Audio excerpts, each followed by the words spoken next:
En ce moment, je suffoque. Ça crame de partout. J'alterne entre des phases de déchéance seule dans mon appart,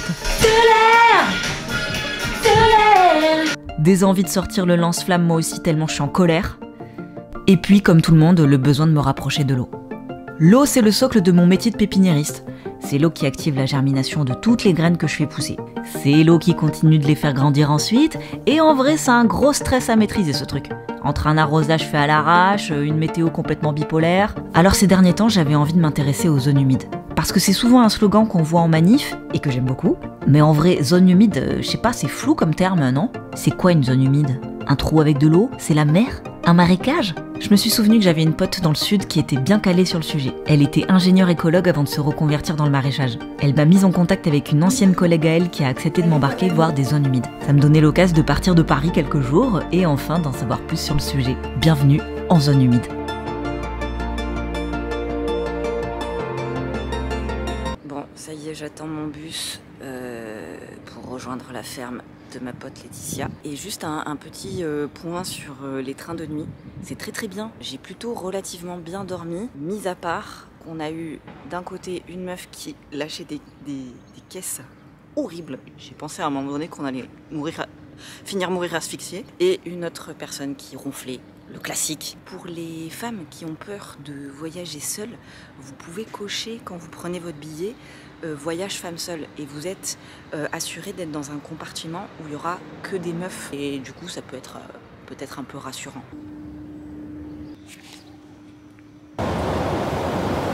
Ça va? En voiture Simone?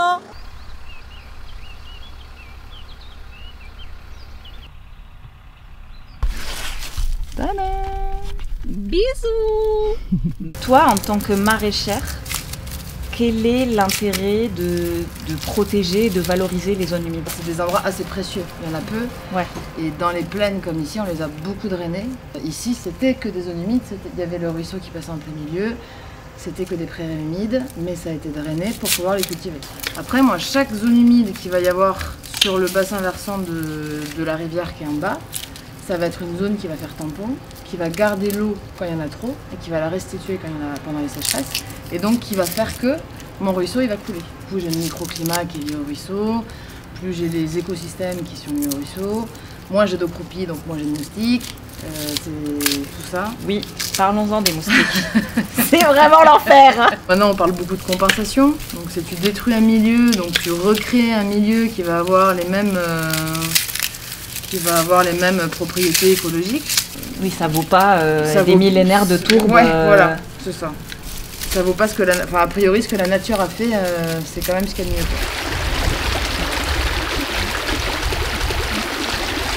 Donc, la définition nationale d'une zone humide, posée techniquement par l'article L.211-1 du Code de l'environnement, ça nous apprend que les zones humides sont des terrains exploités ou non, qui sont habituellement inondés ou gorgés d'eau douce, salée ou saumâtre, de façon permanente ou temporaire. Quand la végétation y est présente, elle est dominée par des plantes qui aiment l'humidité, dites plantes hygrophiles, pendant au moins une partie de l'année. Autrement dit, de très nombreux milieux représentent des zones humides. Ça peut être des mares, des marais, des tourbières, des étangs, des lagunes, des estuaires, des prairies humides, des boisements humides ou même des bords de cours d'eau. Donc en fait c'est très large, c'est plein de trucs les zones humides, y compris des espaces aménagés par les humains. C'est encore très obscur tout ça. Du coup il va être enfin temps de rejoindre Coralie qui nous embarque dans une tourbière. Il y avait beaucoup de vent ce jour-là donc désolé d'avance pour le son, c'est pas moi, c'est la nature. Bonjour. Ça va? Ben enchantée. De même. 48 heures dans le sud et je reprends déjà mon accent. Ça y est, on y est. Ouais, c'est la sagne du Rio Pérou qui s'étend devant nous. C'est le moment où on va aller vraiment découvrir ce que c'est la tourbière, la sagne. Cette plante-là, celle-ci, ça c'est l'élodée des marais, Hypericum elodes. Et en fait, c'est une espèce typique des tourbières, mais qu'on va retrouver quand même les pieds dans l'eau. Et ce qu'on remarque depuis l'année dernière, c'est que quand même tous ces groupements d'eau, j'ai envie de dire, on les voit quand même de plus en plus sur des zones qui se sont asséchées. Tu penses qu'elles vont survivre?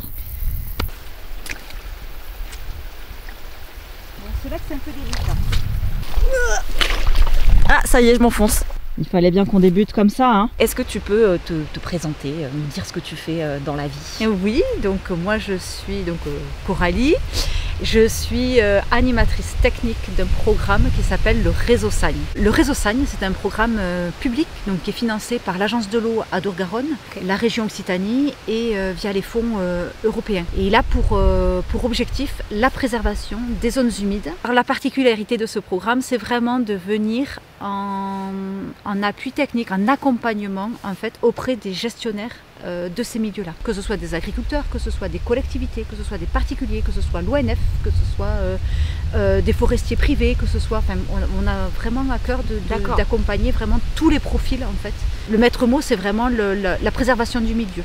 Ouais. Donc c'est qu'ils puissent l'utiliser, oui, mais tout en préservant les fonctionnalités hydrologiques de la Sagne.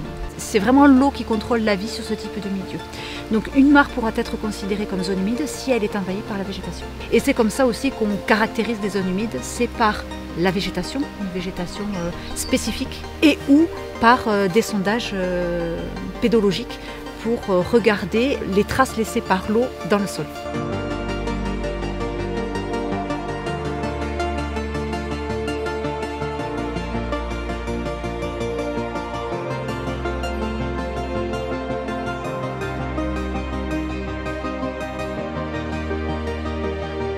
Allez, on passe à un peu de botanique.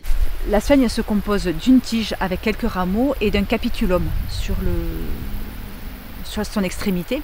Et du coup, cette plante grandit continuellement par son capitulum, en fait, et c'est sa partie basse qui meurt et qui s'accumule, et c'est ce qui va former la tourbe.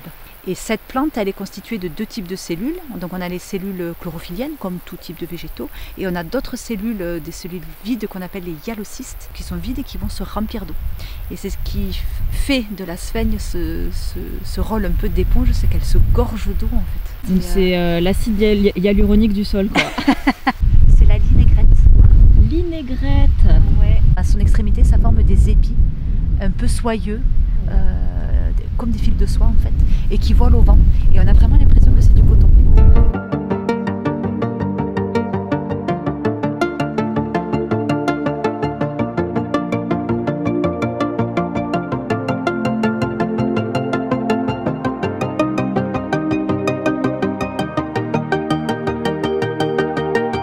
On va rentrer dans le dur maintenant. Est-ce que tu peux nous expliquer, Coralie, pourquoi les zones humides sont menacées? Ce sont des milieux qui sont très riches. Alors on l'a vu au niveau de la biodiversité, au niveau des espèces qui leur sont inféodées en fait, qu'on ne va ne retrouver que là. Ce sont des milieux qui jouent un rôle important dans la régulation des écoulements d'eau. Donc la tourbière, elle est capable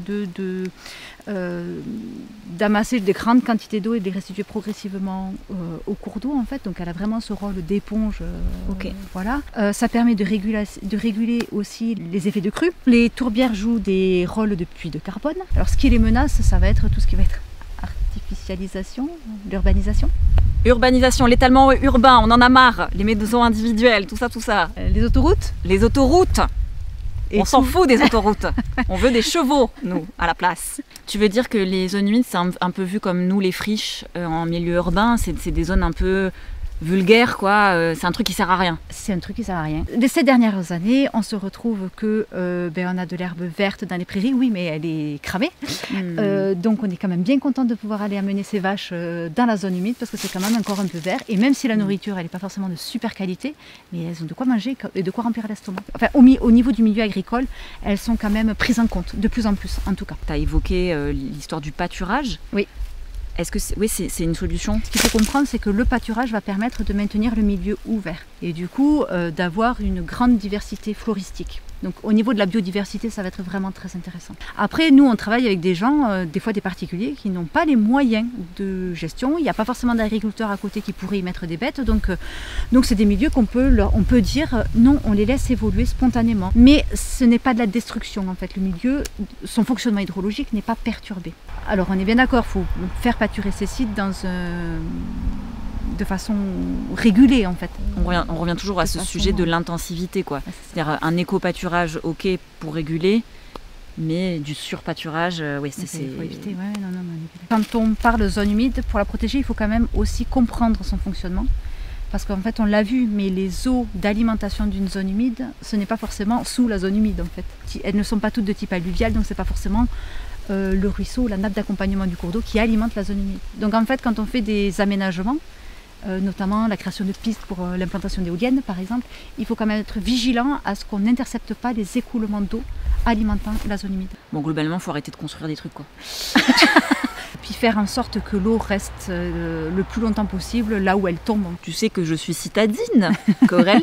Forcément, je pense au milieu urbain qui est quand même le milieu le plus artificialisé. Est-ce qu'on peut quand même arriver à réinstaller des zones humides? Alors évidemment, on ne recréera pas une tourbière. Hein. Oui. Qu'on soit...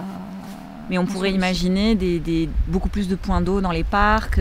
C'est ça, et puis de laisser la végétation reprendre le pas aussi, même sur ces plans d'eau. Par exemple, si moi j'installe une mare à côté de ma serre, ça a quand même un intérêt. Alors un intérêt ne serait-ce qu'au niveau de la biodiversité en fait. Nous avons traversé une tourbière pendant 2 heures, il n'y avait pas de moustiques. Parce que ça, c'est quand même, je pense, un cliché qu'on se fait aussi de la zone humide. Quand on va aller traverser la Camargue, les moustiques, on va les avoir. Oui. Mais nous, en tourbière, non, on n'a pas de moustiques. Pas forcément ça, si on installe une mare proche de chez soi. Non, quoi. non plus. Le chaînon alimentaire se fait, de toute façon. Donc même, oui. J'ai une dernière question pour toi, Coralie. Oui. Qu'est-ce qu'on peut espérer pour le futur? C'est vraiment la prise en compte de l'écologie dans notre quotidien, c'est vivre de façon plus raisonnée, raisonnable. Rien que déjà ça, en fait. Donc sauvons nos zones humides, hein. Ce serait ça la conclusion, quoi. Merci pour tout, Coralie, c'était passionnant. Avec grand plaisir. J'ai trop hâte de continuer à explorer les petites plantes qui poussent dans ces milieux-là. C'est vraiment trop beau à observer. Et puis plein de belles choses là, pour la suite. Et surtout plein de nouvelles découvertes de zones humides. Merci beaucoup, Céline. Et c'est ainsi que s'achève notre périple en zone humide. J'espère que vous avez découvert des trucs. Moi en tout cas, ça m'a donné envie de traiter l'eau avec encore plus de respect. Plein de liens vous attendent en description. Bisous et à très vite.